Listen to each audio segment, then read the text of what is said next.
A lot of modern electronic group sets have hidden buttons, bonus buttons, defly buttons, whatever you want to call them, and these things come in really handy for things like changing gears, bike computer control, ringing bells, media control, or even switching modes on a classified power shift hub. Now there's a number of ways these can be set up and configured to make your time on the bike a little better. But truth be told, sometimes these are hard to actually find and to press, especially on Shimano Di2 hoods. In fact, these are so hidden that a lot of riders are surprised to learn they even have them on their bike in the first place.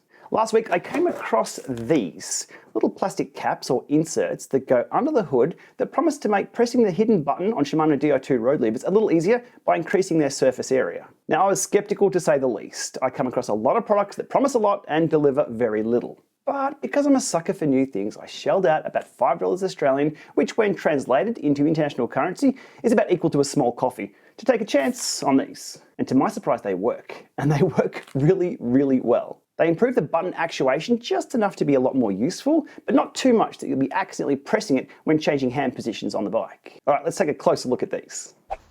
In their standard configuration, I can't actuate the button with my thumb pad. I've got to really nail down on it with both my thumb and my finger. And you can see the little protrusion through the rubber hood there. I use these buttons quite a lot. So any update to these is going to be very, very warmly welcomed. Speaking of warmly welcomed, one of my favourite tools in the workshop, heat gun. This makes working with the somewhat stubborn hoods a little easier, getting off and back on. All right, all done. Okay, back with the hood. And that will expose the little tiny button that you press on top. That's it. That's all it is for now. Now, that little black thing on the bench there, that wasn't a bit of rubbish. That's the actual cap that I'm putting on. They are very, very small, but that's all it takes. Installation, just a few seconds. That's literally all you need to do. Alrighty, hood cover back on. It's still warm, so it goes on quite easily. And from there, I can actuate that button with my thumb pad. I can still nail down on it.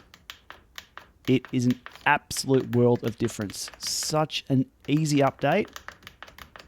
And I don't think the 0.7 gram penalty will slow me down too much. And because I ordered a pack of 4, I still have 2 to go. So if anybody in Ballarat's watching and wants these for their Shimano Di2 12-speed, let me know. Okay, with both levers upgraded, it's out on the road where I have single press on the right assigned to bell ring. That's working as expected. On the left, I have single press page turn, but unfortunately the Garmin has a bit of a bug where it will page turn and ring the bell. Double press goes back a screen and press and hold goes back to the map. They're all totally configurable within the Garmin Edge setup.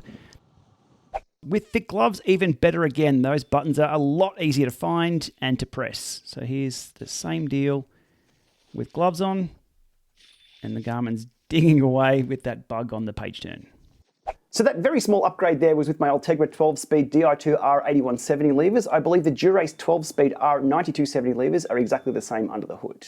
11-speed Shimano Di2 levers are slightly different, so you'll need to find end caps specifically for those or 3D print some for yourself. So I picked up these from AliExpress the other day. If you're in the US, that may not be an option. If that's the case, designs for these are over on thingiverse.com, so you can 3D print your own. I'll put links below in the video description to both of those.